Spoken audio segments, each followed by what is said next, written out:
We are just approaching a very interesting issue that I would very much like to discuss with you against the background of a large and serious company, even at the legislative level, manifested in bill Ukraine, resulting in a ban on telegrams. The state can be this sponge in the filter of what you are talking about. Take and ban the telegram. Yes, well, technically it won't even be able to ban telegrams, and here we need to divide this issue.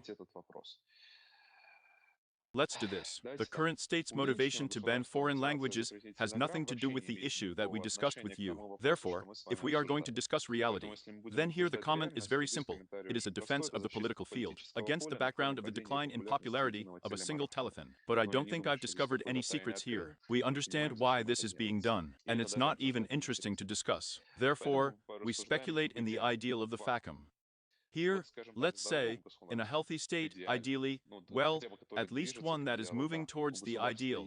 Yes, the state has a duty to ensure that those days, in other words, what is fundamental in general, well, one of the tasks of the state is to promote, support those practices that work for the common good, and create obstacles to those practices that work for the general uneasiness. It's true. In a healthy state, it should be like this. It's just that it has nothing to do with the bills that, let's say, are being initiated, nay. Well, just to share, because such a good question was asked. Well, we have to give an answer in different planes. That is, as if in theory, yes. Now, in practice, there is a completely different motivation. Unfortunately, the state is not going to prohibit neurosis. The state is completely parasitic on this neurosis. Therefore, on the contrary, it throws firewood into this area in every possible way. Therefore, even without looking at the fact that you have Telegram channels and a link to it in the description, Pavel, are you in favor of banning telegrams or against it?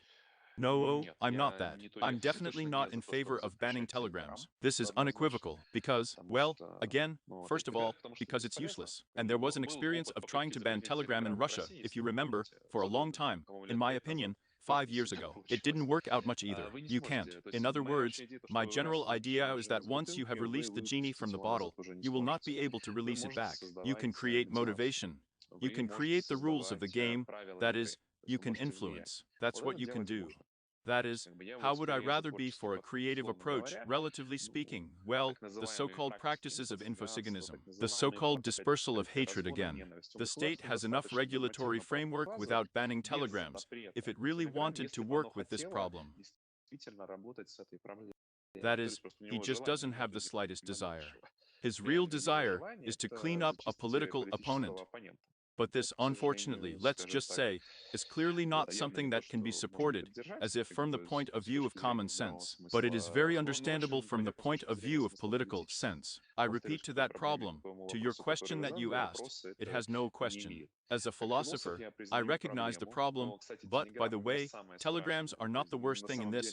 In fact, if we seriously discuss it with him, then this is how other platforms, such as Facebook, YouTube, TikTok for that matter, and Twitter, have created the infrastructure of neurosis. In other words, all these practices were Telegram long ago. But look, what is the main fuel of the social network, Facebook or YouTube?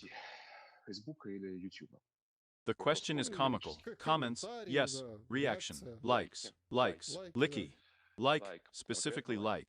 Because algorithms are built. Well, you know how it works. You may know, but you might not know the listener. That is, as if all the videos, the algorithms for their distribution, are tied to likes, tied to comments. Therefore, Alexander is forced to constantly ask you in each video, like, comment on and other ritual things that are frankly annoying. Believe me, he does this not in a good life out of vanity, because as it were, these are algorithms that are embedded in the very source code of the platform that he uses. What's the problem? That is in itself. It seems like there is no problem. The problem is that, as neuroscience has shown, these studies were conducted in the field of marketing, when they were looking for how to sell advertising better. It's best from the point of view of emotions, that's what. And a like is an emotion. Like not to like is an emotional reaction. The most painful reaction is sold. That is, the notorious hatred, fear, vulgarity, pain, well, that is shocking in a broad sense. What is briefly called the word hype. Therefore, this hype infrastructure was created not by telegrams, but long before the telegram. That is, this problem is, well, it won't be a telegram, there will be another one, conditionally. Here it is necessary either to solve the problem indirectly, comprehensively, at the level of infrastructure, at the level of the institute, at the level of a combination of practices as for indicators of an information product, for the owners, relatively speaking, of these platforms and sites. But this is such a complicated problem. Even in the West, they don't know about it. That is, I honestly say what to do. Here, too, all the solutions of one another are talented, in quotes. They cannot understand how to work with this new environment at the level of such ordinary legislation. Very much such a weapon. That's how to use it as a weapon. Everyone has already understood. That is, this is all clear. And how to use it, so as not to harm ourselves and our population. Almost no one has managed to figure this out. Here is the answer to your question. Therefore, yes, I am against banning Telegram, because it is generally not in the right box office. Yes, but like it and subscribe to Pavel Shchelin. Links in the description, of course. The Patreon of Pavel Shchelin. Well, the final question is to, well, let's say, diffuse the situation. Although how to diffuse it too? How to look at it all? It's a big tragedy. A bridge in Baltimore. Oh my God. Well, yes, a cargo ship, that's all. There's a bump on the support. People, that's all. There is no bridge. Logistics chains. Biden did not get there from the spare tire, although he was supposed to, and was going to. But I want to see it. Like, well, we somehow had a Ukrainian atom at the helm, but that's all, that is jokes. We all see the number of memes, humorous details, and I have another question, and here it is at the end, so very, very, very probably important. Look, but we're actually living in the 21st century. The middle is coming soon. Well, by and large, yes. Well, the middle of the century is coming soon. These are the years when we remember watching with you all the different films about the future, about space. That's all we were fond of, that fiction, that these years are about 20s, 30s, 2020s, 2030s. This is something there, flying robots, that's all. This is all the future. Listen, is it really impossible to quickly restore the bridge? What's the problem? Well, if you sort it out like that, after all, it was done before us, it was done God knows when. Well, surely there are drawings and improvements in this seemingly simple conditionally work. The bridge is very complicated. First of all, this particular bridge is one of the largest bridges, one of the second most saturated arteries of communications, and Porton is the fifth on the same saturation. In other words, it is really a very large port. Secondly, he fell extremely badly. He has now crushed the gas pipeline. There is one analysis of the rubble. It will take a very long time, just so that the explosion is not large scale. Thirdly, this is the problem of American infrastructure. It's really very expensive. The American infrastructure is extremely underfunded by the standards of developed countries. It's true. That is, if China spends about 4.5% of GDP per year on infrastructure, this is, well, a very significant amount. Then yes, what the US pays, in my opinion, is in the region of, yes, 0.5% of GDP per year. That is, as it were. Well, just to compare, that is, investments in infrastructure. Norway, 1.5%. Japan, 1%. That is, among developed countries, the United States spends relatively little in percentage terms.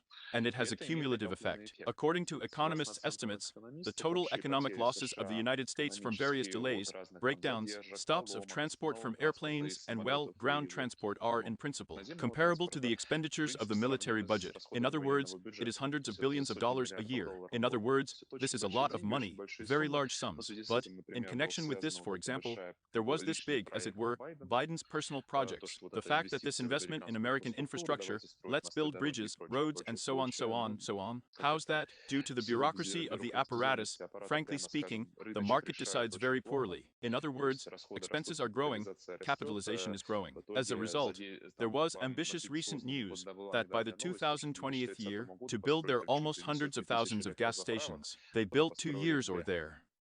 In other words, it turns out that it is within the framework of this particular initiative that more has been built by different investors, but a lot has been built specifically within the framework of this initiative. That is, the truth is very inefficient.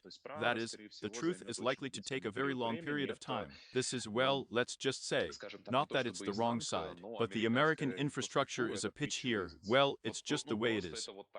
That is, this is not Japanese, this is not a Chinese Bewley train, it's not even European there, these Eurolines and so on. The infrastructure is in a difficult situation, requires large investments, requires a change in the entire approach in terms of financing or responsibility for the execution of state orders. Therefore, the timing of the fact that the repair of the bridge can take up to 10 years, well, some kind from the point of view of America, we hope that less, but let's just say it's quite realistic. Maybe 10. I wouldn't be surprised. That is, there was a story about how an unfortunate subway line in New York was also built there for about 5 stations. Conditionally built there for 10 to 15 years. I mean, well, it's true. That is, there is no hype. There is no such thing. But the fact that perhaps dear listeners do not know that there is still some interesting symbolism in this event, and it is not contained in the Ukrainian captain, but lies in the fact that this bridge runs approximately along the line of the so-called Mason-Dixon line. It was to agronomists, to astronomers, and an 18th century earthman who drew the border between the state of Pennsylvania and the state of Maryland. And in the subsequent period, about a century, up to the Civil War of the North and the South of 1860s, it was along this line that the border, relatively speaking, took place between the free states and what would become the Confederacy in the future. And in this sense, it is very symbolic that this symbolic bridge seems to have collapsed at this moment. And there, on this topic, let's say, I have read quite a lot of interesting such caustic comments that elections are coming. So it means that there will be another election of such a division again, and here it is a sign from above, and so, as if to end like this on a slightly lighter note, then let's end on this note, because it seemed to me an interesting fact for our meeting. Yes, Pavel Shchelin was my interlocutor today. Thank you very much for your time and thoughts. Thank you. Friends, take care of yourself, all good and light. See you next time. See you soon.